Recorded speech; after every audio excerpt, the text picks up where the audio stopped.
Welcome back to We Dared Chemistry.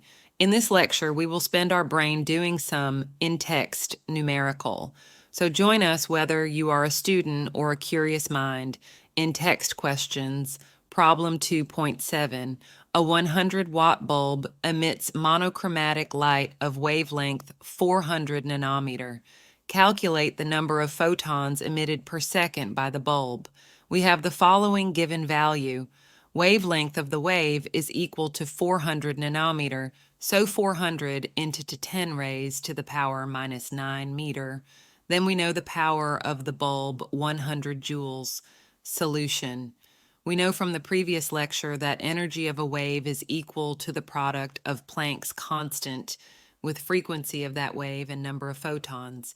But we can also write in this way that energy of a wave is equal to the product of Planck's constant with speed of light upon wavelength of that wave and number of photons. Now substitute the values energy of photon is equal to number of photons into speed upon lambda into Planck's constant.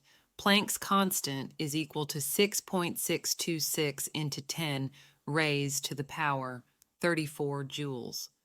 Speed of light is equal to 3 into 10 raised to the power 8 meter per second.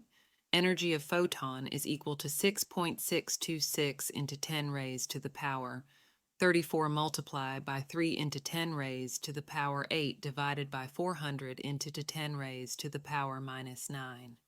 Energy of one photon is equal to 4.969 into 10 raised to the power minus 19.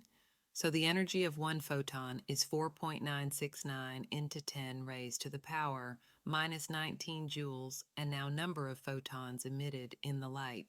100 joules divided 4.969 into 10 raised to the power minus 19 joule. This gives number of photons, which is equal to 2.012 into 10 raised to the power 20 per second.